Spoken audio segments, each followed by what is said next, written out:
Chapter 2. As stated above, we exist and our existence is limited. Our existence is physical. Every physical thing, whether it is the human body, the planet Earth, the entire galaxy, or the whole universe, is limited. A physical thing, by definition, is composed of parts and is therefore quantifiable. If it is quantifiable, it is not infinite. It has a beginning and an end. It has a beginning and end both in time and space. A physical thing, by definition, has dimensions. It must exist within time and have length, width, and depth. Anything that exists within time and has length, width, and depth has measure and is therefore limited. Even space itself is finite. For space to exist, there must be at least 2 points of position. If there are 2 points, the area between them has measure. Being that it has measure, space, by definition, is finite. Of course, the space between 2 points is only one-dimensional space and cannot exist as physical space. For actual physical space to exist, there must be the 3 dimensions of length, width, and depth. In any case, if the totality of the universe would be compressed into a single non-dimensional point which did not possess length, width, nor depth, neither time nor space could exist. Moreover, that point would not exist within time and space. Time, too, is finite. For time to exist, there must be at least 2 points of sequence. The duration between the 2 points has measure.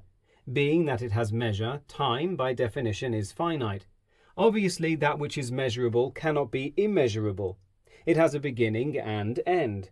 Since time and space are limited, everything within time and space is most certainly limited. This means that the universe and everything therein is limited and has a beginning and end. Now, if time and space are limited and have a beginning and end, this means that their existence is not intrinsic to them. In other words, in and of themselves, they do not have to exist. If this is the case with time and space, then certainly this is the case with everything within time and space. We therefore see that the existence of the universe and everything therein is not intrinsic to it. It does not have to be. Now, since time, space, and the universe had a beginning to their existence, this means that prior to it they did not exist. This being the case, how did they come into being? Certainly, they could not bring themselves into being, for something that does not exist cannot bring itself or anything else into being. However, as mentioned above, our existence is a self-evident truth which is undeniable, for here we are. Now, if something that does not exist cannot bring itself or anything else into being, this means that a being that does exist must bring everything into existence. Otherwise, how does anything exist?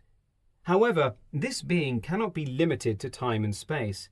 Time and space are limited and have a beginning and end.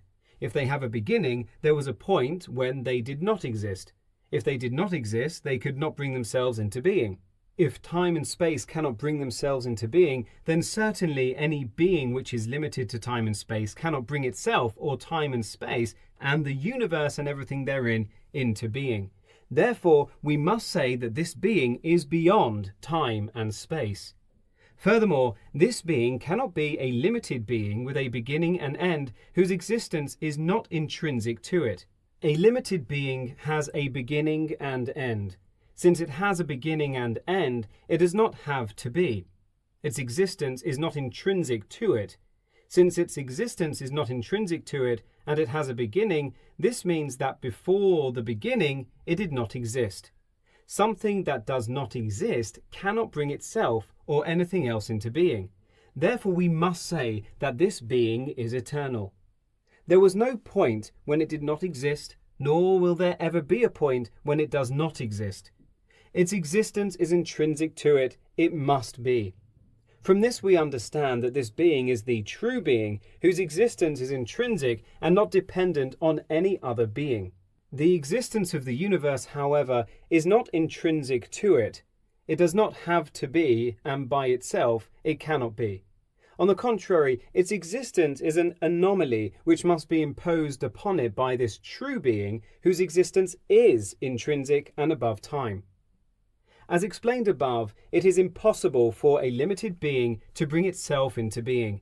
Only a being who is infinite and whose existence is intrinsic can bring other beings into being. In other words, every being and every form of existence aside from this infinite being is a dependent being rather than an intrinsic one. It depends on this infinite being for its very existence. Since it cannot exist by itself, it is not a true being. In other words, its natural state, so to speak, is not to be. It is clear that everything that exists, aside from this infinite being, must have its existence imposed upon it, for its existence is not intrinsic to it. On the contrary, its nature, if we could call it that, is not to exist. Furthermore, if the infinite being would stop imposing existence upon the created, it would cease to be. This is clearly understood, for, as explained, since every limited thing has a beginning and end, and its existence is not intrinsic to it, it cannot exist by itself.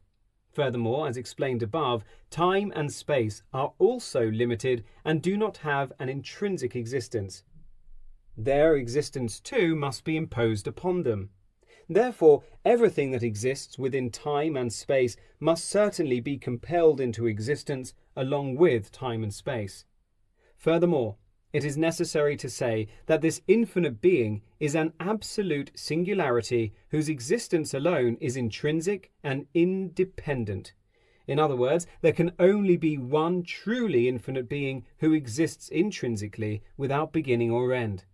It is impossible for two truly infinite beings to coexist. For if there were more than one, neither of them would truly be infinite. There would be a point where the existence of the one would stop and the other would begin. Therefore, if there were two, they would of necessity be limited and therefore dependent upon a higher, truly infinite and singular being to bring them into being. Therefore, we must say that the infinite being we are speaking of is an absolute singularity. In other words, only this singular infinite being truly exists in a way which is intrinsic and independent of any other existence. He is alone. All other beings, on the other hand, do not exist intrinsically, but are rather dependent upon his existence for their existence. This means that relative to his existence, they have no existence, even after having been brought into being. Now, it must be pointed out that the use of the masculine gender in reference to this singular infinite being is in no way to be taken as being sexist. Rather, it is the result of the constraints of human language, which is the only means of communication at our disposal. Obviously, as will be explained shortly in Chapter 3, this being is beyond body or form and is therefore also beyond gender. Nevertheless, we only have three possible options of terms which may be used to reference this singular infinite being: it, he, or she. We cannot use the term it, for that would imply a being which is inferior to us. Of the two remaining terms, he is the more appropriate because in the relationship between the singular infinite being and the universe, he is the source of existence and we are the recipients. This parallels the biological relationship between male and female in that the male is the source of the seminal drop of life and the female is the receptacle wherein it is developed. To summarize, we have concluded several crucial points. Firstly, that our existence, because it is limited, necessitates the existence of an infinite being whose existence is intrinsic. This being is infinite and has no beginning or end. Secondly, this infinite being is absolutely singular and alone. Thirdly, any existence aside from this infinite being does have a beginning or end. Therefore, the existence of anything besides this infinite being is not intrinsic to it. Therefore, its existence must be imposed upon it by this infinite being and is dependent upon it. Fourth, this infinite being is above time and space. Fifth, all other dependent beings have no existence relative to this infinite being.